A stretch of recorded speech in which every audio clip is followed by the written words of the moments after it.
Welcome friends. আজকে রাজ্য সরকার সপ্তম পে কমিশন ঘোষণা করেছে। রাজ্য রাজনীতি তোলপাড়।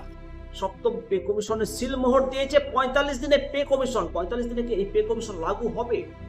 ৪৫ দিনে পে কমিশন লাগু হবে কিনা আলোচনা করব। আজকে যে রাজ্য রাজনীতি তোলপাড় পে কমিশন নিয়ে, তারই মাঝে বড় খবর। আসলে কি জানেন, চরম আনন্দের মাঝেই কি লুকিয়ে থাকে চরম হতাশা। হ্যাঁ, একদিকে পে কমিশনের অনুমোদন, অন্যদিকে ডিএ বা মহার্ঘ ভাতা নিয়ে রাজ্য সরকারের নীরবতা। ঠিক কি ঘটতে চলেছে রাজ্য সরকারি কর্মচারী শিক্ষক শিক্ষিকাদের সাথে? ২০২৬-২৭ অর্থবর্ষে আপনাদের পকেটে কত টাকা আসবে, নাকি শুধুই মিলবে আশ্বাস? অবশ্যই পুরো ভিডিওটার সঙ্গে থাকুন। আপনাদেরকে নিমন্ত্রিত দর্শন, আমি শিবরাম সরকার। বন্ধুরা, দীর্ঘদিন ধরে রাজ্য সরকারি কর্মচারী শিক্ষক শিক্ষিকাদের কেন্দ্র হারে ডিএ এবং নতুন পে কমিশনের দাবিতে আন্দোলন চালাচ্ছিল। বিভিন্ন মহল থেকে বারংবার চাপ সৃষ্টি করা হচ্ছিল। অবশেষে পে কমিশন গঠন এবং তা অনুমোদনের রূপরেখা নিয়ে একটা চরম গুরুত্বপূর্ণ সিদ্ধান্ত নেওয়া হয়েছে, কার্যকর করা হচ্ছে এবং সেটা নোটিফিকেশন বিজ্ঞপ্তি বেরাবে।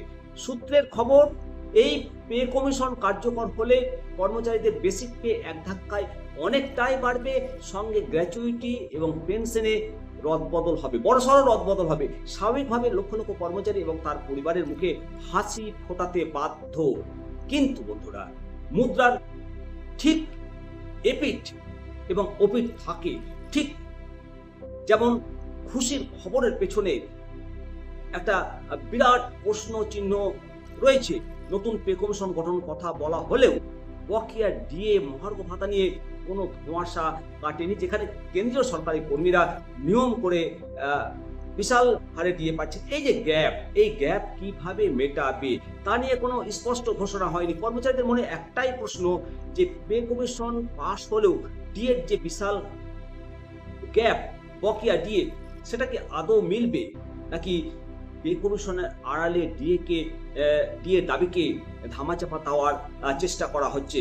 এটা গুঞ্জন শুরু হয়েছে কর্মচারী মহলে। তবে অর্থনৈতিক বিশেষজ্ঞদের মতে নতুন পে কমিশন কার্যকর করতে হলে সরকারের রাজকোষের ওপর বিশাল আর্থিক চাপ পড়বে, আর সেই কারণে হয়তো ডিএ প্রদানের গতি কিছুটা স্লো করা হয়েছে। তবে কর্মচারী সংগঠনগুলোর দাবি, ডিএ আইনি অধিকার, পে কমিশনের পাশাপাশি অবিলম্বে প্রক্রিয়া দিয়ে মিটিয়ে দিতে হবে। তবে মাননীয় মুখ্যমন্ত্রী বলেছেন ১৫ দিন পর ক্যাবিনেট বৈঠক বসবে। সেই ক্যাবিনেট বৈঠকে আবার মহার্ঘ ভাতা নিয়ে ভালো সিদ্ধান্ত আসে কিনা সেদিকে তো আমাদের নজর থাকবে। বন্ধুরা, আপনাদের কি মনে হয়, রাজ্য সরকার সত্যিই কি কর্মচারীদের মুখে হাসি ফোটাতে পারবে, নাকি বকেয়া দিয়ে না মেটানো পর্যন্ত এই ক্ষোভ কমবে না?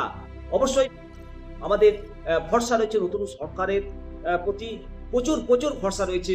রাজ্য সরকার তাদের যে সংকল্পপত্রে যে সমস্ত প্রতিশ্রুতিগুলো দিয়েছেন সেগুলো অক্ষরে অক্ষরে পালন করবেন এবং ডিএর যে গ্যাপ, এই গ্যাপ মেটাবে। তবে হয়তো কিছুটা সময় নেবে।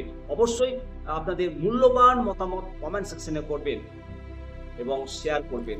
আসুন সবাই মিলে বলি, জয় হিন্দ, বন্দে মাতরম, ভারত মাতা কি জয়।